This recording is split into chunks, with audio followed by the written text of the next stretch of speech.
Ladies and gentlemen, it is the Gift of Gaming podcast, and on this week's episode, we're catching up on all the news we've left behind since we went on hiatus. That's right, me and Chris are back with the gaming news.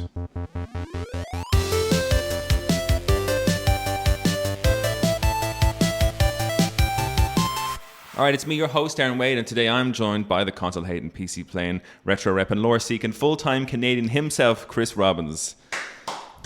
Thank Nailed you, Chris. it. I didn't think you would after this long. I was waiting. I practiced in my walk down. Oh, okay. I was like, wait, what do I call Chris again? Weird. Yeah. I was like, me just walking around being like, lore seeking. How are you, man? It's been a while. Yeah, I'm doing all right. Just kind of trying to soak up as much of this beautiful weather we've had. Before, Man, it's been crazy here. Historic. Almost broke the record from 1976. We were one day away from equaling the record of our longest heat wave in Ireland ever. But the heat wave's still happening though, isn't it? No, so it has to be over 25 degrees, and I think we have two. There's one of these places that records it, and it dropped to 24.9 yesterday instead of 25. So we've technically lost the. But for me, it's the hottest, nicest summer I've ever remembered. And you know what? It might actually.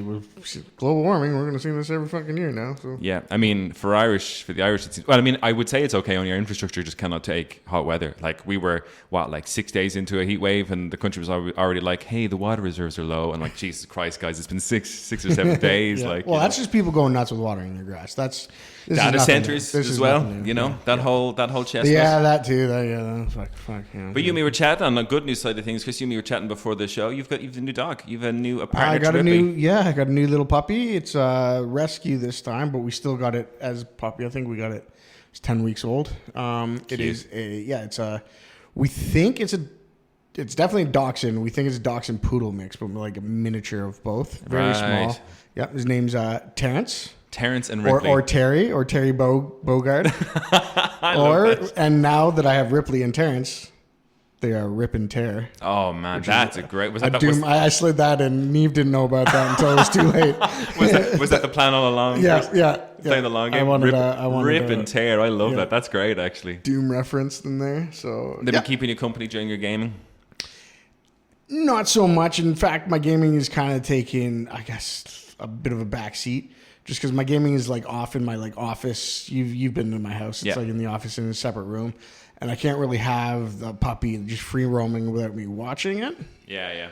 Because there's just pee and poo everywhere, and I have to, lay down the law when it tries to do that out off the mat. So just been kind of doing activities that I can keep an eye on that with. So, but when Neve is around, obviously I go off and play my video games. So what's on your list? Because I'm always interested in people like you and Daniel who kind of play those different games too. Because Kev, Craig, we're playing the same stuff usually. Not a lot of different actually. Well, maybe with my buddy. Obviously, I have a friends rotation and then a personal rotation. Yeah. Friends rotation right now is me and my buddy are playing Remnant from the Ashes. Nice. Good game. Way more difficult than I thought it was going to be. Okay. They really leaned into that Souls difficulty. And you're playing the first one, right? You're not playing the Remnant first one, yeah, because another friend of ours also has the second one. So I want to play the first one before getting to that one. He just said, I don't care. I'm going to skip the first one. So we're trying to catch up and then all play that one together. And then the other game I'm playing is Rebirth. Wow, you're on Rebirth, man. You're playing the same time as me. I'm on my chapter 12 of I'm Rebirth on chapter 9. And is this your first playthrough? Yeah. Are you enjoying it? I think I got my money's worth because I only paid like the $20. Yeah, because it all went on sale when they announced. So far, kind of mid, man. I don't know. I don't want to trash it or anything because there's good parts. I'm always interested in, because myself and Kev and Craig would hop on and we'll just wax lyrical about it for fucking hours. So I'm always interested in a different opinion. What's kind of the thing that's making you about it the most? Well, I still have a problem with, and this has just been voice acting in general since Final Fantasy introduced that. It's just a bit cringe. Yeah, I was watching another content creator because I couldn't figure out, they have good actors and stuff. I was like, why do I hate this so much? And watching another content creator talk about it. And the thing is, they have these hyper realistic character models, right? And really good voice actors. But then a lot of the characters do all these really fucking weird anime motions and it looks cringy, and that's what it is. Stuff, exactly. Yeah. And that's why my favorite characters are the ones that Cloud, oddly enough, is like my favorite character because he just doesn't do that shit, and he's just like stone cold. Barrett is probably not guilty of too much of that either. Like not too guilty, but he is over the top sometimes. And obviously, I mean, you don't take him too seriously, or in that aspect, because he's a dog. But Red 13 is great, and yeah. So there's that, and then I feel like they kind of waste your time a lot, especially with the open world stuff. There's a lot of bloat. Yeah, so that's a lot of people's complaints, and a lot of people were saying for the part 3 that part 2 has this thing whereby it's a big just like tick the box exercise in Rebirth. Yeah. Which I have a problem with, especially my second playthrough. I'm like, wow, it is really just, there's no exploration. It's just tick the box. You know, you're just going from point to point to point. And each one of those boxes, You'll go to like one of those stones, and then you'll pull out your thing and you'll scan it, and you put the thing away, and the menu pops up and you see the points build up, and you say this is complete, and then the dude calls you, so you pull your thing back out. He starts talking to you, gives you a new mission that pops up. And all of these processes are just a little too long. Yeah. And this whole time you can't move your character. Yeah. And then finally you put your thing away. You walk 30 meters to climb up a tower, all these ladders, and put the thing in, and the scan shows the map, shows these menus, and it's just like, fucking give me a break. I just want to play the game. It's just compounding little things that take a bit too long. I think in terms of, I remember I haven't done it with this game yet because I am doing my 100% playthrough this time around, so I'm doing everything, but I'm looking forward to... Well, that's what I'm doing too, and that's probably why I'm... Yeah, and that is a burnout thing, because a lot of people have said that if you just play through the game, like do the story, forget about all the side content, it's a very enjoyable 60 to 70 hour game just doing like main quest to main quest to main quest. You get a lot less of now there is a whole kawaii anime bullshit is there throughout the whole, even the main story, but a lot of the really funky stuff is in the side questing exploration shit. So I think, because I know from my remake playthrough, or the first one when I played through that on hard, I just did the main storyline. Really fucking enjoyable. Like that, like all of the other bits, because the side missions I don't care about. Even in Rebirth, I'm playing through it again, and I'm like, some of these characters, these people, this side mission, it's kind of pointless. It just seems a bit daft. So I'm kind of out of it in that sense. But yeah, I mean, in terms of gameplay wise, are you enjoying one thing I will say about Rebirth is it's my favorite combat in any video game ever. How do you? Oh, far from. Okay. Far from. There's shining points. There's most of the combat I like comes down to like the one-on-one where it's like Cloud versus somebody. One-on-one, it's great. The moment you have, like, because they lean really heavy into like this parry and block system. Yeah. And it's just fucking impossible to pull off when you have like 3 enemies skirting around attacking you from behind. There's no telegraphing, like coming from somebody who's like Souls. Exactly. Yeah. Like that is a bad parry system, and it needs to be rethought out, because it's just like, if you want something like that, play Sekiro or like match Sekiro, because trying to throw everything at it, I don't know. They're trying a lot, and they're kind of like failing at. Interesting. Not failing, but like not doing as well as playing something that's dedicated to that. Even with like the strategy mode where you slow things down, it kind of goes into, it's a bit like turn-based in that sense. Yes, the active time or whatever it's called. Yeah, it's I mean, it's all right. Like once you give me like a one-on-one fight, I think it's fantastic. Yeah, like the combat simulators and stuff like that. Yeah, it's great. Cool. Oh, I'm glad you're kind of. I mean, you're chapter 9, so you're not going to put it down. I guess you're going to finish it. Yeah, I'm going to finish it. I'm not even too. I'm assuming my favorite.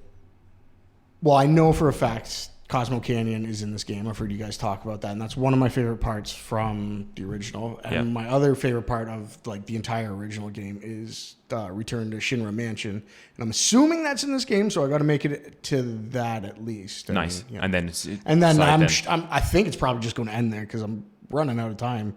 If I even make it there, I don't. It's tough to say. I don't know. Yeah, I don't know. I'm interested to see. Keep me updated on your journey, Chris. I'm glad you're getting it, because I mean I do think it's a great. I'm with a lot of people to say we should have gotten a 1-to-1 true remake of the game. I've no qualms. Yeah, I'm not even like I've made my bed with. Yeah, exactly. I'm not going to talk about this. This is a bit weird and wacky, and I'm in for it. Just because it's fun. It's whatever else. So I'm enjoying it. But we've got a lot of news to cover, Chris. We haven't done the news in a while, and as you can gather.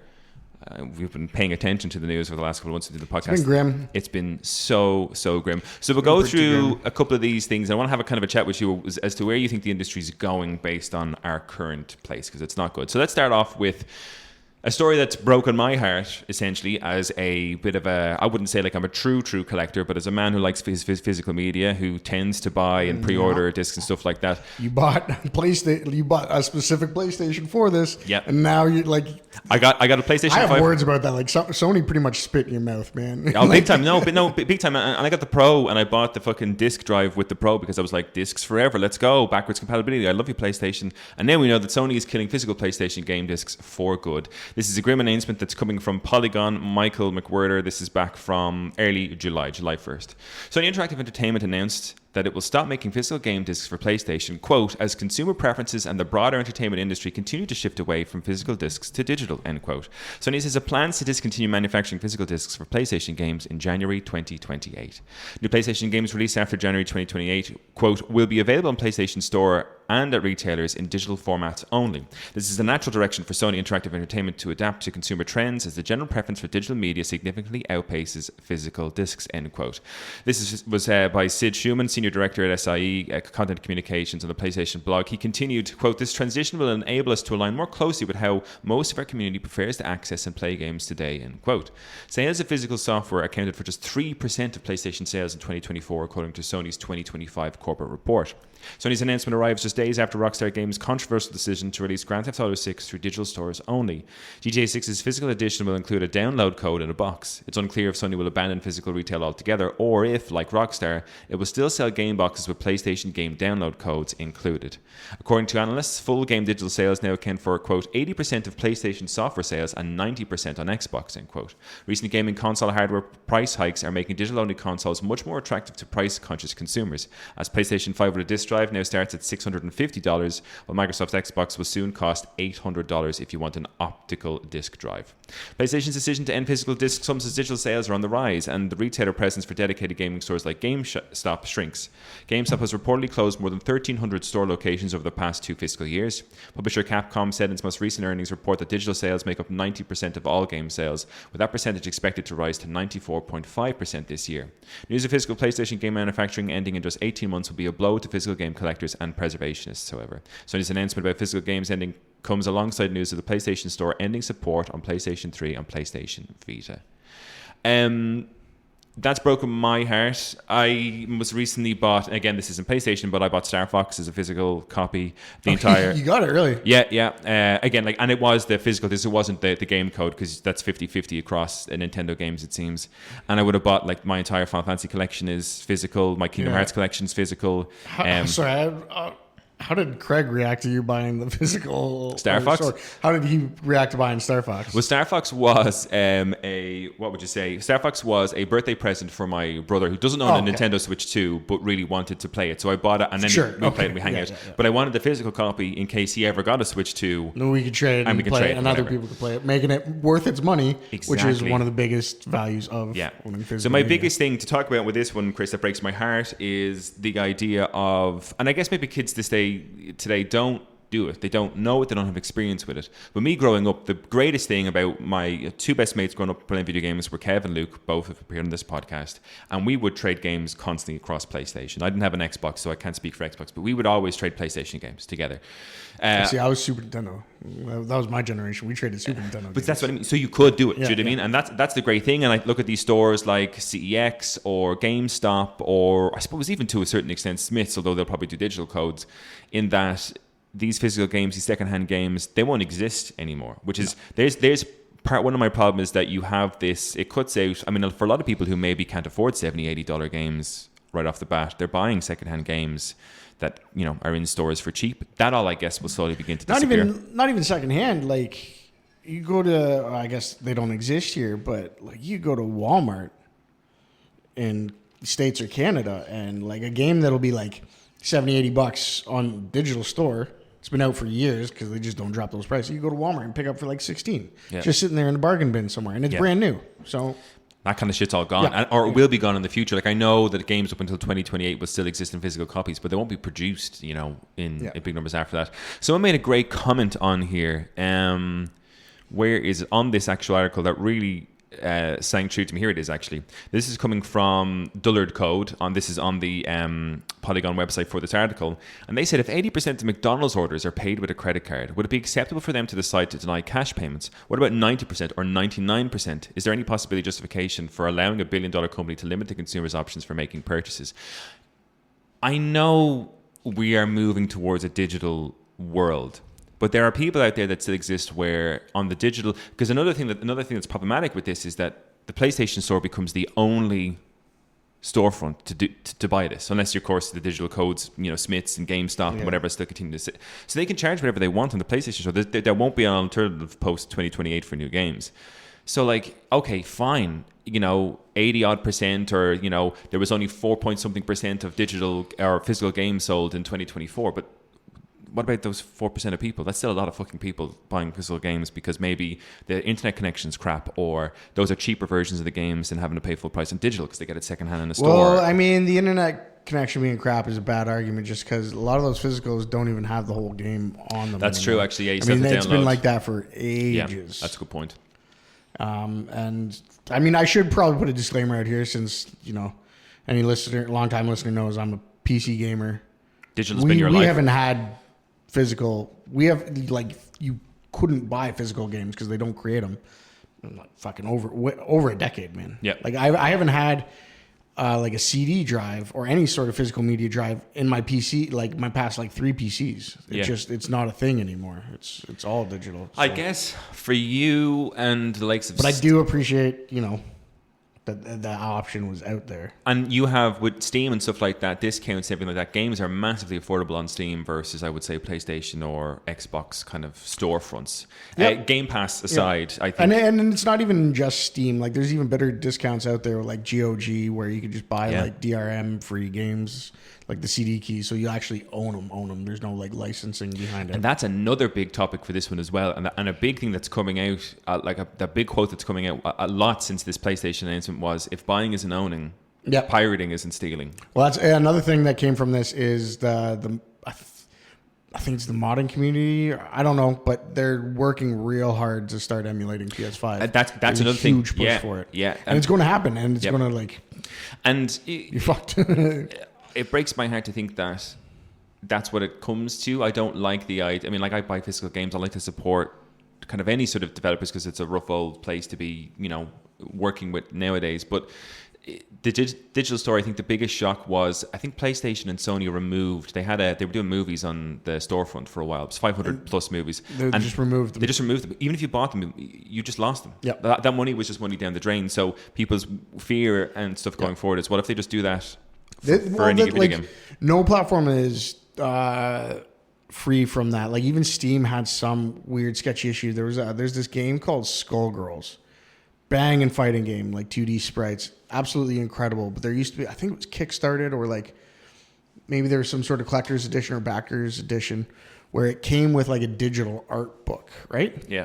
And some of the old art from the original team was a bit risque, I think, or just maybe didn't kind of mesh with a new publisher came in and didn't really mesh with their vision. Okay. So they retroactively changed a lot of the character designs, including the stuff that people had already bought in their digital art books. And just how are you retroactively changing shit that I've already bought? It's not even the video game. I purchased this. I purchased this as is. What's going on here? Why do you have the right? So that's a scary future because we now only rent licenses for things. We don't buy anything. And I wouldn't, if someone said to me it's renting a license, I'd say fine, but renting should be cheaper than this purchase thing. I shouldn't have to pay 80 quid for renting a license that you can just pull away at any time. That's crazy. But this is bad news, number one for me, Chris. Like I said, I'm going to miss, that sounds crazy, I know, but the most recent one that I would have loved that I bought Final Fantasy 16. It was one wasn't a collector's edition because that was mad money, but the one I got was a steel book thing with an art book and a map of the open world. So you're still going to be able to get that. They're still going to sell collector's editions where you can get all this memorabilia on the side. They've been doing that for a while. If it doesn't have potentially, but if it doesn't have a disc, that's what I mean. Part of me is so if they come out with Final Fantasy 7, what is it? Revelations be on disc, thankfully. That's coming. It was right there. I know, right? They used it for Crisis Core bullshit. Yeah, we've been there. If they release a collector's edition that doesn't have like let's say there's no physical media for that one, but they release a collector's edition that gives you like a little statuette of insert favorite character here. Yeah. You're not going to buy that? You're not going to want that sitting on your shelf? Like, it has to have that game, or you just like, I don't want none of it. I would probably lean towards I don't want none of it. And that might sound petty of me, but it's a case of like, for me, it's you're buying the collection. The collection is this cool stuff, but it's the game. Like I'm buying the game and I get these great things with it. But if I'm not getting a physical copy of this game, I'm kind of... this is so sad for me. And I was reading some things that people were saying, but like, 2028, that's it. I'm moving to Xbox for my physical games. I'm like, I'm not going to do that. Like I have no games, like no Xbox games ever done. So I won't even consider moving to Xbox post that date. It's just a case where I just won't be able to buy physical games anymore. And that's now it's interesting. People are saying that like with all the hate and the negativity, will Sony revert on that decision? But they have been icy silent since they made that announcement, and I think they're just waiting for it all to blow over, and they're just going to move on. Yeah. No, they're just going to move on regardless of all. Same thing happened with PC. They just fucking moved forward. Like this is the way now. Which kind of like especially if Steam is the biggest platform you're selling your game through, like Steam's not going to ship you or ship the millions of games that they sell, right? So I guess the game would just be a CD key to download it on Steam. Yeah, but I have a feeling like modding and emulating will be a big thing. Cracking DRMs, and even being able to like, we're going to see a new jump in hardware tech where we could probably rip our games to CDs, like kind of like what Xbox is doing, just in the reverse, because they have that thing where you can convert your physical to digital. Yeah. We're going to see the reverse of that. We're going to see a lot of those come out. Well, it's a preservation thing. We've had a couple of chats in this podcast before, and there's been a couple of groups. I remember on one of our post-show news episodes, I was talking to you and Luke about this group that were actually taking really old games that hadn't had any sort of re-releases. Game preservation, like a museum or something. It was a library thing, and I was like, I love that. This is a massive risk, because all it takes is for Sony to decide, or a developer to decide, we just want to pull it from the store. It's gone forever. Like we can't play it, we can't touch it, we can't whatever else.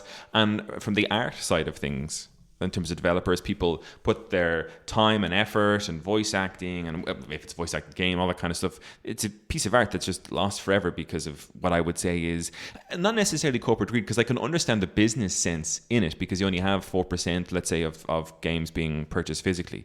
But that's still 4% of people that are, buying your product. It's like you're just going to forget about them. It's like that thing, the McDonald's comment. It's like, so 99% of people are playing by credit card. Are you just going to not allow the people who don't have that or debit card and just want to come in and pay cash? Like they can't do it. It's still a lot of people, Okay, news item number 2, Chris. It doesn't get any better from here. This is on the Xbox further layoffs. This is coming from game developer by Chris Kerr from July 15th, so quite recently, so last week. So the entire thing is going to fall apart, quote, into the latest round of mass layoffs at Xbox. This is a bit of a long thing, but it's a good read. I quite enjoyed reading it all. We'll go through it. If you want to interject at any point, Chris, just fire away. Centuries of collective game development experience discarded in minutes. That's how the 5th round of mass layoffs at Xbox since 2023 unfolded, according to those impacted by the cuts. Multiple sources who chose to remain anonymous for fear of reprisal have explained how Microsoft's latest purge, which will result in 3,200 people losing their jobs across Xbox by the end of the current fiscal year, felt bizarrely self-defeating and needlessly cruel. Let's turn back the clock to Monday, July 6th, when the layoffs were confirmed internally and subsequently announced publicly by Xbox CEO Asha Sharma. Multiple sources spread across Bethesda, ZeniMax, Online Studios, and ID Software were informed their jobs were being eliminated during a fleeting video call with management at their respective studios. There was no opportunity for those impacted to question the decision or seek an explanation. Chat was disabled, microphones were permanently muted, and in one instance, cameras were automatically turned off, meaning those delivering the news couldn't even see their colleagues' faces. Those meetings were all swiftly ended. One source claimed the call announcing the widespread layoffs at Doom developer ID Software, where 136 people assigned to the studio's office in Texas were let go, lasted under 60 seconds. In the instance of ID Software specifically, we're told these being laid off were asked not to come into the office on Monday, so late in the day that many people had already begun their commute. An Outlook invite was purportedly sent to impacted staff at ID Software around 10 minutes before the meeting, hosted by studio boss Marty Stratton, was due to commence. Some people didn't even make the call. Once the news had been delivered, Slack and internal email access was reportedly pulled within 48 hours. It left colleagues scrambling to make sense of the situation using unofficial channels, many of which are overseen by union members and organisers. Studio bosses told impacted staff looking for clarity to reach out to an internal company email, perhaps forgetting or not realising that specific email could only be reached using the very same internal address addresses that had just been revoked. Yeah. One person, stop, man. One person claimed Microsoft essentially tried to shove off as much responsibility as possible for managing the situation onto the unions. According to multiple sources, that's despite the company failing to inform. Wait, they're unionized? Some of these, not everybody, I think that was let go, but some of these teams are unionized, I believe. How do you let go a unionized team? I didn't think that was. I guess you're firing everyone. Yeah. Yeah. Okay. Yeah. There's no one can complain about unfair treatment. You're all gone. I guess. Yeah. One person claimed Microsoft initially tried to shove off as much responsibility as possible for managing the situation onto the unions. According to multiple sources, that's despite the company failing to inform union members and organisers that cuts were imminent when concerns were raised shortly after Bloomberg published a report in June, correctly claiming that another debilitating restructure was in the offing. Quote, how are they finding out through another, like Bloomberg? Good investigative journalism, do you know what I mean? Which we don't really get enough of these days. Well, across the globe. it's good that, I mean, outside of video gaming, like that has to come back too, because there's AI now, and we need actual people investigating what the fuck's going on in the world. Yeah, big time. Quote, many of us did not know what was happening for weeks, said one person. Higher ups didn't know or did not say. It was left to all of us to speculate and spiral and worry, end quote. A source who spent years at the Elder Scrolls Online developer ZeniMax Online Studios described Microsoft's overall handling of the layoffs as insane. Quote, does Microsoft care? Absolutely not. And they seem to actually put some level of effort and care into making it as painful as possible, end quote. Added one source impacted by the cuts at ID Software. They continue, Microsoft obviously abandoned everyone from the union they laid off, but they've even abandoned the people that weren't in the union. One Bethesda worker accepted that Sharma actively tried to rationalize the cuts, but said she largely failed in that regard. Because of how Microsoft is implementing the layoffs, eliminating 1,600 roles immediately, while pledging to cull another 1,600 workers before the end of the fiscal year, they also questioned how anybody at the company can possibly move forward. Quote, I don't know how anyone remaining at Xbox Studios can feel safe knowing another 1,600 cuts are coming. And even then, what happens after June 2027? Will we get layoffs in July for the third year in a row? They pondered. It is, based on recent history, a remarkably fair question. There's been plenty of speculation as to how these studios targeted by Xbox leadership will be able to regroup after losing so much talent and foundational knowledge. The short answer, based on those we spoke with, is that many will likely struggle to meet the wildly fluctuating demands of a parent company that claims it must refocus on major franchises, such as Fallout and The Elder Scrolls, in order to sell increasingly expensive console hardware, all while gutting the very studios and teams responsible for crafting these would-be system sellers. Quote, Bethesda Game Studios lost a lot of talent this week. Xbox says they want to focus on their core franchises like Fallout and Elder Scrolls, but that's going to be harder now than ever, said one source. They continue, the institutional knowledge that has been lost or will be lost completely as individuals leave the gaming industry altogether is staggering. Those that are left must be scrambling to pick up the pieces. Take ID Software, for instance. In a public statement issued last week, the studio claimed that it still has the staff needed to, quote, build the games and tech we're known for, end quote. Yet one studio worker who was laid off last week claimed that statement is stretching reality to breaking point. They explained the majority of staff who worked on the recently launched Revelations expansion for Doom the Dark Ages have been let go. They also suggested the majority of people charged with supporting ID Tech, the studio's proprietary engine, a branch version of which has also been used by Wolfenstein developer Machine Games, were kicked to the curb. Quote, they've just gotten rid of all the people. See, the other problem I have with them getting rid of all these people is like, or even shutting down the studios, is like they still retain all those IPs too, right? Yeah. So then, like, a lot of the time, these games are fucking bangers, and they're just getting rid of all these people and just, I don't know, fucking goblin hoarding all these like great fucking IPs that we might never ever see again because might never see. Ubisoft, interestingly enough, Ubisoft came out recently and said which is just classic in terms of self-aware. Well, no, self-aware was in terms of like you're only now beginning to realize the fruit of your labor, because they kind of said that. I think they brought out a risk report and said some of the risks facing the company is the ability to hire enough quality, talented staff and I'm like, but you let go X amount of people last year, and now they're worried that a big risk to the company is that they don't have enough knowledge on the teams to save or move forward with video games. I'm like, how did no one see this as a future? And this is the thing, you're like laying off full-blown teams of people. How do you expect it to continue going forward? It's the other thing too is like there's not going to be a lot. Actually, I don't know if this is true at all. This is my speculation, but I don't think there's going to be a lot more new talent coming into the industry just because they're looking out there, they're seeing all this AI bullshit and all these layoffs, and they're like, oh, I think I'm going to go into plumbing or electrician instead, because that's just job. Safe. Yeah. Crazy. So the article continues, quote, they've gotten rid of all the people who could ever fix, maintain, or change ID Tech, so it's most likely going to end up in the trash can. That's where I just come back to, it completely feels like success is detached from your ability to keep a job, and I think that's basically provable, they added.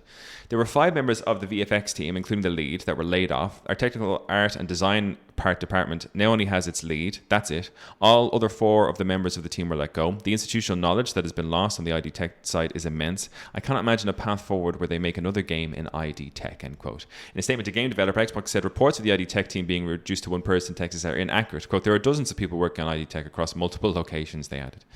Dozens of people across multiple. So that means that 1 person could be very well fucking left in Texas, you know? ID Tech or is it id? I think it's id, right? Like id Tech. Well, yes, sorry. It's for the brain? I actually don't know. But it's lowercase ID together. There's no full stop, so I should probably just be saying id Tech, I guess. Yeah. Even so, it's clear the cuts run deeper at id Software. That same source claimed around 90% of the design team are responsible for overseeing AI and gameplay within the studio have been wiped out, and said Microsoft even laid off employee number 13, one of the strongest serving workers at the studio, who had been with the company since the formative days of John Carmack and John Romero. No fucking way. They still had someone like from that, yeah. Fuck. They're gone, though. I bet you they're retired now, though. They probably got a crazy severance. Oh, maybe. I hope so. If they're there that long, you'd assume so. In terms of, I don't know how legally they'd have to, right? Well, I know in terms of Irish law here, if you're made redundant, you get X amount of years, depending on your years of service. I think that's how most the States works too. I hope so. It's an anecdote that seems to directly counter Sharma's claim that Xbox is making cuts to, quote, deliver success through a flatter organization that is built around makers, end quote. Those who spoke with feel those makers are the very people who have been disproportionately targeted. Over at ZeniMax Online Studios, one source explained the majority of implementers at the studio were impacted, many of whom were union members. Those who kept their jobs are now reportedly being asked to wear multiple hats and become more generalist. That is, in the words of one source, no way to make video games at a scale required by Xbox. Quote, AAA game development is so clear. So that's an important note. And I think that sums up AAA in general right now. I think they're crumbling under the weight of like what they build now. Well, that's the thing, and not only is it a case you're looking at like, and we have an announcement, another news thing about they're making all these Fallout games over at Bethesda, and I know Bethesda had some cuts, but not to the majority of these other studios. But it's kind of that thing where you're generous and wear multiple hats. Like, how much is this person supposed to work to meet targets for like the insane level of commitment you have to have for AAA games? Yeah, and just like the expectation. And like, I know I just kind of shit on it a lot, but Rebirth is a perfect example of that. Like, it is a fucking marvel to behold. It's a fucking masterpiece, right? And like, you look at it and you're just like, how much work had to have gone into this? Like that can't be sustainable. Well, the interesting thing about Square Enix is that, to me, it's sustainable if you have a long-term plan and you're committed to it, rather than this kind of chop change and all that kind of stuff. Because what's interesting about Square Enix and the Final Fantasy Remake trilogy is that the third iteration of it, which they reckon will be even bigger than Rebirth in terms of scale of the world map and everything, has been made in a quicker time than Rebirth, because you have all of the assets and all that, and all the assets, but all these employees who've worked with the engine for so long, who were so stuck into and that's the thing as well. It's like, if Square Enix were to let go, like if there was a big cull and you cut loads of those people, it would take 2-3 years longer to create Revelations, and there's no foresight to see that, to say, oh, we'll cut these people and save ourselves a bit of money. Well, how are you going to fucking make the game?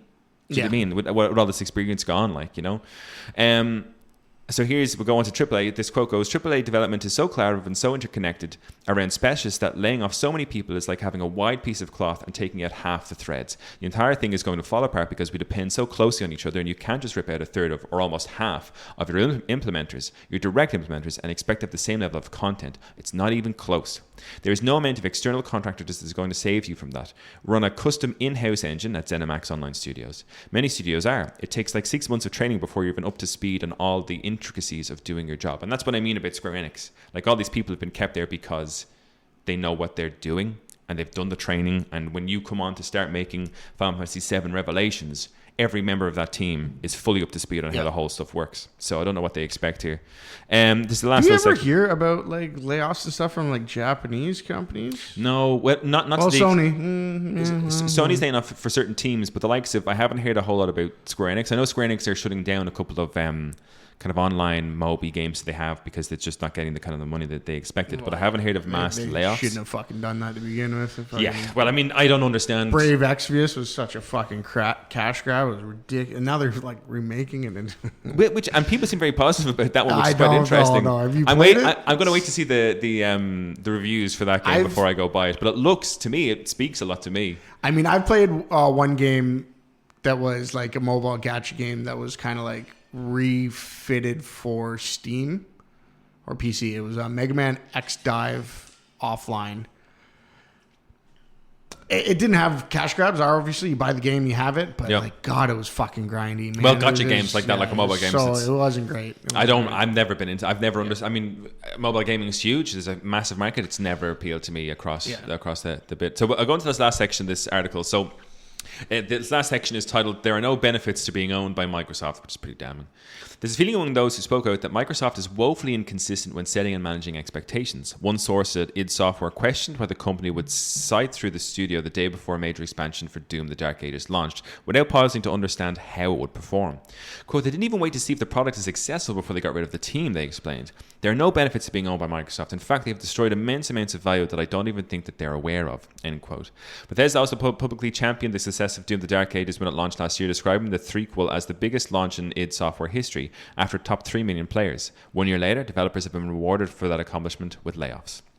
Quote, it feels like we put a good product out and there's a zero effect on your longevity in the industry, said one source. From the outside, it's unclear how Microsoft viewed the title's performance based on copies sold and the impact it had on Xbox Games Pass. It also appears to be a mystery internally, with Microsoft being accused of failing to clearly outline its parameters for success to id Software workers, leaving them unsure as to what, if anything, they could have done to save their jobs. The waters are reportedly similarly muddy at ZeniMax Online Studios. One source said developers working on the Elder Scrolls Online were told they were making ends meet after moving away from an expansion model to a season pass. Quote, all the information that was ever visible to us out of those numbers meetings, out of the monthly staff meetings, were that we were doing fine, they explained. You know, we're paying for ourselves. We were improving on the metrics Microsoft wanted us to improve on, end quote. The cuts arrive regardless. A warn notice filed last week shows that 213 people have been laid off at the office at ZeniMax Online Studios in Maryland. Another 116 roles were axed at the office of ZeniMax Media Incorporated in Montgomery County. A company unable to effectively communicate its vision and manage expectations cannot provide job security. Instability, by extension, is corrosive. It would be heresy to believe people will be capable of working efficiently when their employer is, in the words of one source, actively cultivating a, quote, disposable worker mentality. Good work is not going to save your job at this company. It used to be back in the day that you would come, if you want to come to ZeniMax to retire. If you came here, that they were not going to let you go. Those days, it appears, have been consigned to the histories under Microsoft. It's a really good article about kind of, I guess, the long-term effects of these layoffs of not just studios, but the industry as a whole. That, as you say, Chris, no one's going to want to come into an industry where there is no security. I mean, we look at Luke and all of his work at animation, and Luke stepped away from that because he was like, there's no security in it anymore. So why? And, you know, Luke had years of expertise at animation, and that's gone. They're not going to get that back into that world. And same with all these studios. And to me, I'm looking at Microsoft being like, and I had no time for the acquisition of Activision back in the day in terms of the spending $64 billion. I was like, that money could go to so many more other things. And I think now it's one of those things that I've been completely proven right, and that they should have stayed absolutely well away from that. Hold on to your $64 billion, because you're never going to make that back through Call of Duty. Just never. It's not going to happen. That game's not going to make you $64 billion, at least not in the next coming 5, 6, 7 years. And it's cost them, I don't know how many studios at this stage. It's cost them how many jobs. I don't know why everyone's seeking to own everything. It's just crazy. And you know what? I feel bad for all the workers that lost their job. That must be tough. I mean, I'm constant stressed about that happening to me. It sucks. But at the same time, I do like seeing it all crumble down. Well, I have been a big fan of the indie model for a while. I know that's tough. I know it's a risk. It's like opening a restaurant. You don't know if you're going to be successful or not. But, man, there's passion behind it. And I think that it just produces better results than a lot of these AAAs. Yeah, and I think that case is being strengthened day in, day out by job losses and studio closures. Yeah. Chris, we still have more sad news to cover. Well, this one isn't more sad. It's not sad news. It's just interesting news. I've picked this particular article, Chris, because you and me had a conversation on the Steam Machine. And this is interesting. This is a weird one. This was a bit of a roller coaster for me. So okay. So Valve's Steam Machine is, quote, more expensive than we had hoped. The PC gaming giant knows some fans won't be able to afford its new system. This is coming from Patricia Hernandez at Polygon. This is an article back in June when the Steam Machine came out and revealed all its costs. You and me had a great conversation about subsidizing and stuff like that. You make up points as to why it wasn't feasible, but this article kind of touches upon it, which is why I've picked it. So now the Steam Machine's price has been revealed and reservations have opened up. The marketing blitz for Valve's hardware is officially underway. Developers who worked on the Steam machine have answered all sorts of questions about Valve's console recently, but nearly every interview had to contend with the elephant in the room: pricing. There are several Steam machine models up for pre-order, and they're all expensive, or at least more expensive than current generation consoles. This isn't Valve's fault. The company's clearly spent a lot of time trying to figure out how to source components at a reasonable cost. Sometimes Valve claims component costs didn't matter. There simply weren't components available to buy. Back in 2025, a developer said that Valve hoped the system would be affordable, quote. The shortages brought about by the AI boom has been harsh, however. Nearly every console has seen a price hike recently, as have PC gaming components. Quote, it's definitely more expensive than we hoped, Valve engineer Yazan Aldahayet told Rock Paper Shotgun. Aldahayet went on to say that Valve considered Steam Machine to be a good value compared to market prices for PC gaming parts, but there was no getting around the fact that the Steam Machine isn't cheap. In that same interview, Valve sounded hesitant to suggest that the price might ever drop. Quote, we understand that it's probably not as affordable as, like, some people are probably going to be priced out by this, Aldahayet added. According to IGN, Valve originally wanted Steam Machine to be within a price range comparable to that of the Steam Deck. After a recent price hike, the cheapest Steam Deck option cost $790. Steam Machine's actual price is over 30% higher than Valve wanted. So why doesn't Valve do what many console makers do and subsidize some amount of the Steam Machine's cost? Valve says that eating some of those costs doesn't align with our beliefs. In a statement provided to The Verge, Valve said, quote, if there's anything we're religious about at Valve, it's our belief that open systems are better in the long run for ourselves and customers. The openness of the PC ecosystem in particular has enabled it to be a primary driver of hardware and software innovation, because anyone with an idea for a way to do something better was able to take a shot at it. When companies sell their hardware under cost for competitive advantage or buy exclusive content for it, they're doing that to build a more closed system, one where you don't get to choose what software you want to use, end quote. Valve reiterated that in a FAQ where it said it thinks of the Steam Machine as, quote, an extension of PC gaming, not as a console. They go on to continue to say, the traditional console model is to sell hardware at a loss and make up the revenue with subscription services or by selling games that are locked into the hardware. We think this can make sense for a single business in the short term, but that open ecosystems are better for customers over the long term. PC gaming's history proves this. The openness of the PC gaming space is enabled to be a primary driver of hardware and software innovation for decades. I know a good few people that like have Steam Decks or PCs. They play through Steam, but they don't buy any games on Steam. They go to like GOG or something where they buy like Steam keys. Yes. For very cheap, and they just install them, link them to their account. They're theirs now. Steam doesn't get a cut of any of this, and they don't fight against it. This is perfectly acceptable. If that's what you want to do, that's fine. Like, you can even play like Battle.net games through Steam. Steam has nothing to do with Battle.net or Blizzard. They don't get a cut of that. You're using Steam. So that's as a launcher, like essentially. Yeah. They would never get any of that money. So that's why, obviously, they're not subsidizing consoles. Yeah. Okay. I mean, that's one of the arguments there. Yeah. And the strength of the PC gaming is the ability to play the games you want on hardware you want. Steam Machine is a solution to these problems, and we think it's a great one, but it's not the only solution, and we don't want it to be. Well, you could ostensibly put together a comparable PC for slightly cheaper than Steam Machine. What the system offers is convenience. That's a key word, because a lot of people thought it was super expensive. Then one of the bigger companies, I think it's Gamers Nexus, they did comparable builds of like shit they put together, and it wasn't much cheaper. So yeah, it's just the way the world is. That's at the minute. The reality right now. It's fucking expensive out there. What the Steam Machine offers is convenience and form factor. In that sense, Steam Machine's price is unreasonable, depending on the cost of the next PlayStation or Xbox. Steam Machine might indeed feel like it offers strong long-term value for gamers who don't want to build a PC. With different timing, before the RAM-pocalypse put every industry in a chokehold, Valve's new hardware might have been met with excitement. But if the Steam Machine is expensive, it's because everything is expensive. It's a pity for me. The comments on this article are quite interesting as well. Lots of people are kind of, talking about, I mean, I don't know if this one's fair, but the top one is Gabe Newell recently spent $70 million to add a palatial estate in Florida to his collection of mega mansions. Instead of doing that, he could have made 1 million Steam machines cost $1,000 instead of $1,050 and had $20 million left over. But now reducing executive compensation is inconceivable. Better to sacrifice strategic goals at customers' expense. I mean, I can see for and against that comment they're making a ton of money over Valve, and it's one of those things whereby it's an interesting concept. I understand where you're coming from to say you don't want to make it a closed environment.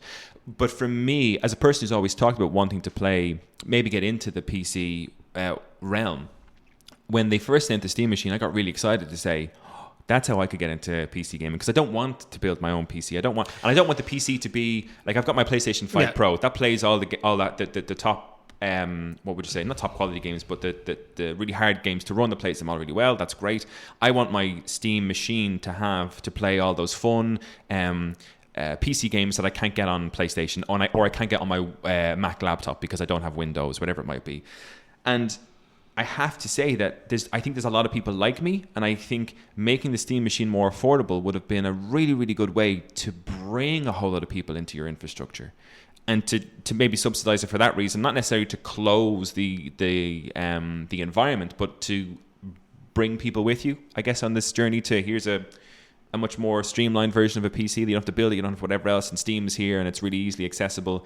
And I was surprised and disappointed that they didn't take any kind of, not to be bad, if anybody can afford to take a hit, it's Valve. I mean, if you waitlist, your estimated time to get the Steam machine is like 2027.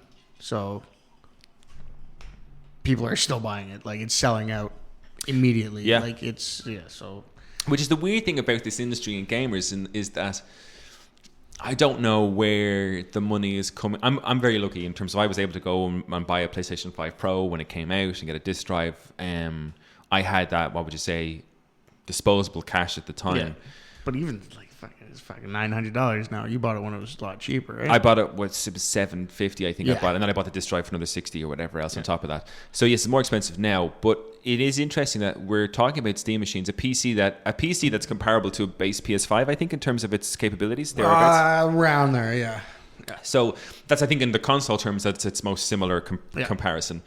And people are going to buy the Steam machine, I guess, because the library's bigger and everything. But for $1,050, and that's with no controller and for the small memory.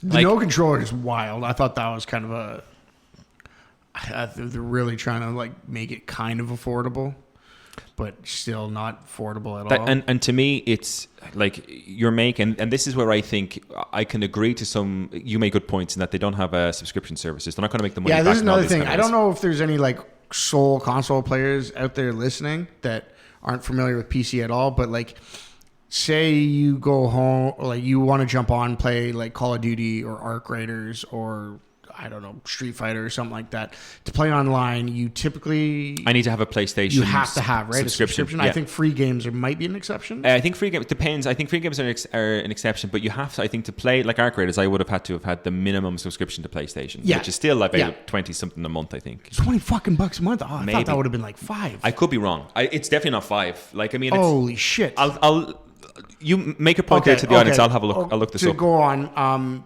those subscriptions...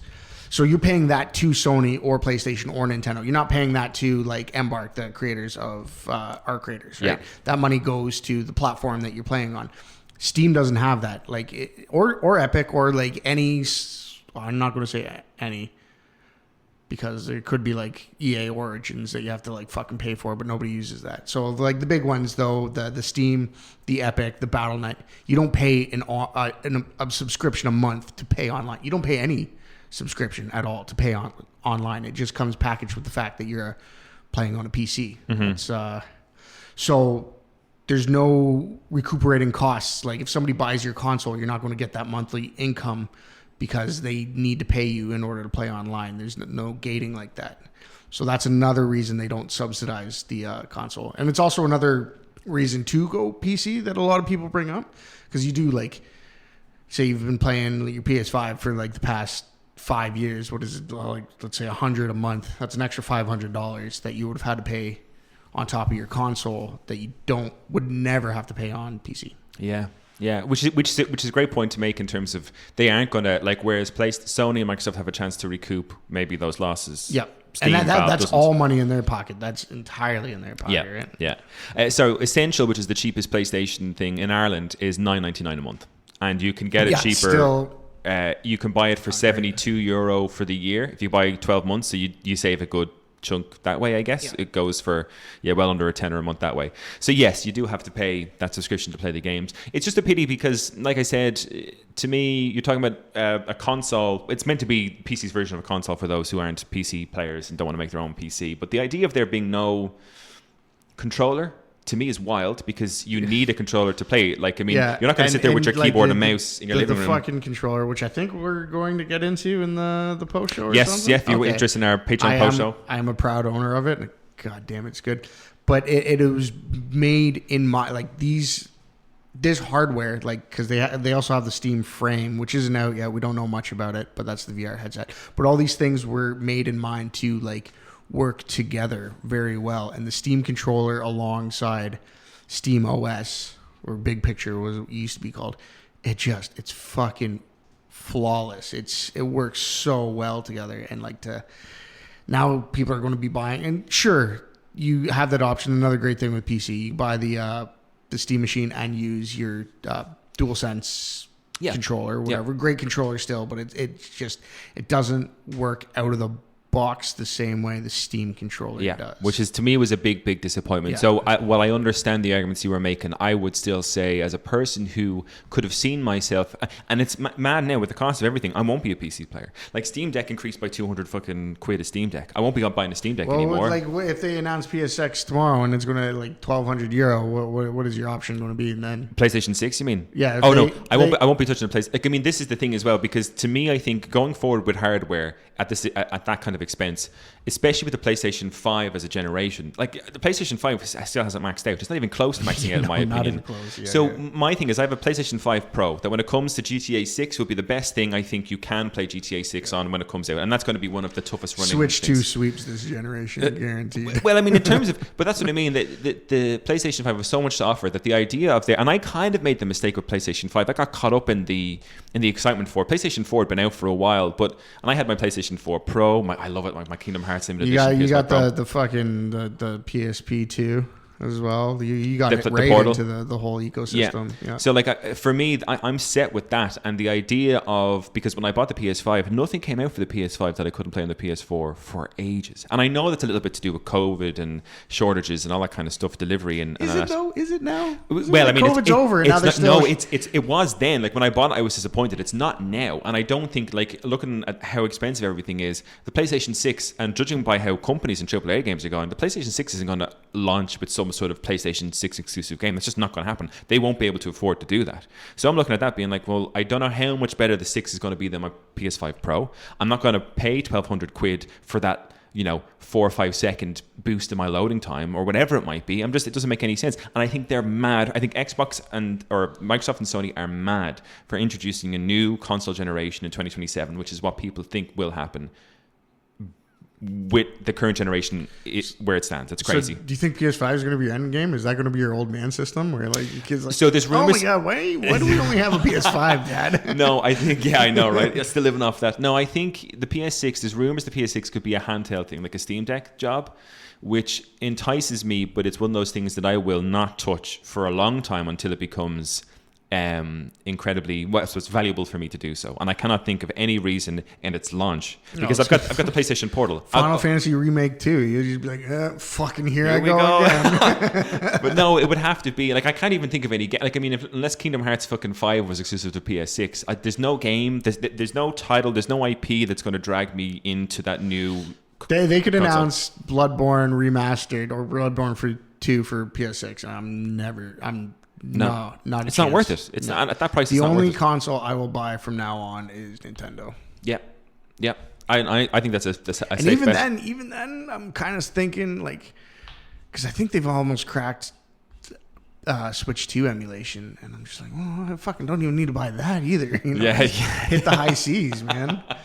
Yeah, and that's, man, and like, as illegal as that is, you are, as companies, it's not illegal. I'll buy the actual copies, the copies of the game, rip them to my PC, and just play it there. Yeah. But like, as in, you guys as organizations are pushing people to that, and I don't blame them. Chris, we're a bit short for time, so I'm going to skip on the Halo news, but basically, there was a Halo multiplayer in the pipeline, which has supposedly been cancelled. So, well, put on hold indefinitely, not necessarily cancelled, but that's basically that news. If you're interested in that, check it out. I do want to finish off on a relatively good news item from the game industry, which is that Bethesda has revealed plans for Fallout 5, The Elder Scrolls 6, and remakes.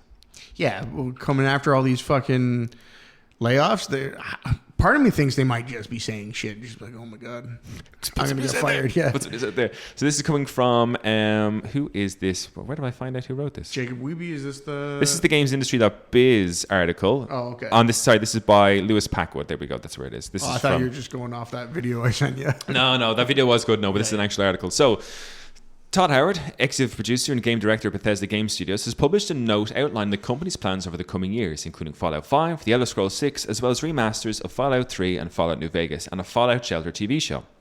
The strategy is closely focused on evolving existing franchises, as well as emphasizing user-generated content. Quote, we're investing more deeply in the worlds players love, giving creators a bigger role in shaping their experiences and bringing our teams closer together so we can get our games into your hands sooner, support them longer, and continue building them alongside you for decades to come, said Howard.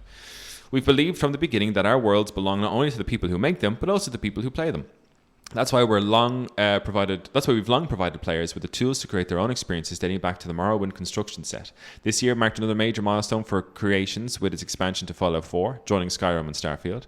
We're proud to say creators, and this is creators with a capital C, it's obviously a thing they have already earned more than $10 million in royalties from their work.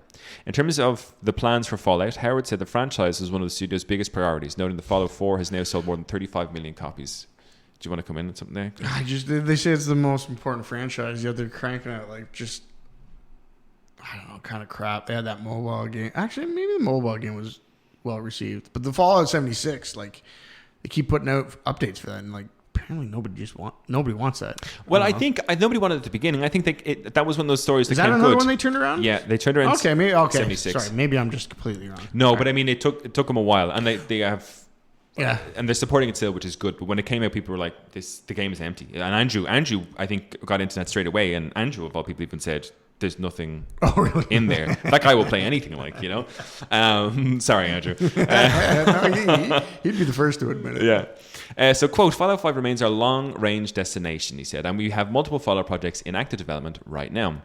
These projects include the Raven Rock expansion for Fallout 76, which is due out next year, which offers a prequel story to Fallout 3. In addition, Howard promised further seasons for Fallout Shelter, which has now surpassed 250 million players. An unscripted Fallout Shelter television project is also in the works with our partners at Amazon Studio and Kilter Films, said Todd Howard, adding that production on Season 3 of Amazon's Fallout show is already underway. Quote, we also know how many players want to revisit previous Fallout experiences, said Howard. While we're not announcing any dates today, we have been working on remasters for both Fallout 3 and Fallout New Vegas. End quote. In addition, Howard promised something special for Fallout's 30th anniversary in 2027, when Fallout Day will be celebrated live in Washington, D.C. The note emphasized collaboration among studios, confirming that Obsidian is working on a new Fallout project as previously reported. That's the big one people are excited about. Yeah. Because apparently, I've never actually played any of the Fallouts. Well, Obsidian were the guys who worked on Vegas, right? Yeah, which is everyone's favorite, I think. Widely accepted as the best. It's that or 3, I believe. Okay. But, the people that voting for 3 are probably, It's like me when I say fucking Final 6. Mega Man 2 is one of the best games of all time, right? It's Stone Age old man. Yeah. We're also bringing our teams closer together across Bethesda, said Howard. ZeniMax Online Studios will partner closely with Bethesda Game Studios in the Elder Scrolls franchise. Interestingly enough, Chris, probably because there's not enough people in ZeniMax Online Studios to work on their own shit, Shocker. While continuing to deliver incredible new experiences for the Elder Scrolls Online, he promised more ESO to come in the future. I guess Elder Scrolls Online.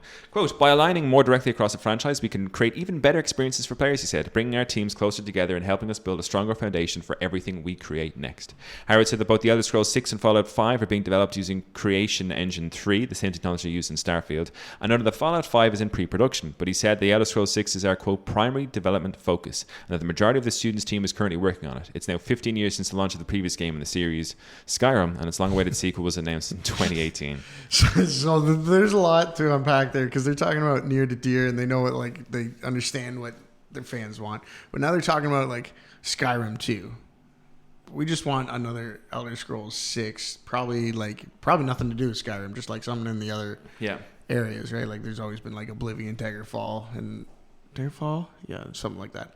But it already sounds like they're just making another Skyrim remastered, to be perfectly honest. Yeah, but it has this. But Joe, what's sad? And if they do, oh my God. Joe, what's sad about this, Chris, is that we've So sorry, the article just I won't finish the rest of the article. But the article just goes on to continue about their plans for those kind of 3 games. There's nothing kind of else new there. The big news is the development of these new remakes and etc. But this is meant to be a good news story, but we're so skeptical. You and me are talking about this. It's meant to be like, hey, Fallout 5, Skyrim, that. But you and me are sitting here being like, will they? And that's not. Well, it's not our fault. Yeah. It's like we have been. There's so much bullshit shoved in our face from the gaming industry. Oh, especially from Todd Howard and Bethesda. Anything to do with Microsoft Studios, well, you know what, the overarching parent company, Microsoft Studios, is that I take everything that's being said with a pinch of salt now, because any of this could be cancelled or absolute bullshit. Yeah. Or shelved. They're going to, like, one of my biggest fear here, and it's, to me, the silver lining, the one part that gives me hope is, and again, another incidence of a smaller division, but the fact that they've said they brought in Obsidian to help them, or working with them to build what I can only assume is like another Vegas or something like that, or even remastering that. But another subsection that made arguably their best game of all time. They're going to build a new game. It's going to be a great success. And they're going to get rid of them. Like that's what I see is happening. Yeah, they'll bloat in order to finish the studio, and then when it's a raving success, lay off half the team because it's like, well, thanks, you've made the game. See you later. Bye. We only need half these to fucking. I just wish these talented teams weren't actually owned by these weird umbrella corporations. Chris, that's bullshit. It's got to stop. Yeah, it's got to stop. That's the end of our gaming news episode. But before we kind of finish up, can I get a quick, what are your thoughts on the gaming industry of today? Basically this, right? We have seen what is I believe is we're kind of in, I would say, still under the beginnings of all this terrible news. I can only see this getting worse and worse and worse. My question is, do we come out of this like a phoenix from the fire? Does the video game industry absolutely reshift and become even better? Or is this a real kind of like... No, I think AI and like AAA and all that shit is just going to be like the damned dark portion of this. But I think like the truly passionate developers and the smaller companies are going to come out and they're going to make banger games. I think we're actually going to see a flood of maybe too many indie games. Yeah. Just because all these... Well, everybody who got laid off is going to go into individual studios. They're going to start their own company and try to make something else. So, yeah, it's going to be hard to... you're going to have to rely on that wonderful Steam algorithm to find the games that you want. But I think this is good. I think overall... Because even before all this bullshit, I've been kind of shitting on AAA for a while. Like, they're not trying hard enough. They're just regurgitating the same fucking Call of Duty over and over again. Yeah. Just trying to like drain us for our dollars. Whereas the indie are passionate. Yeah.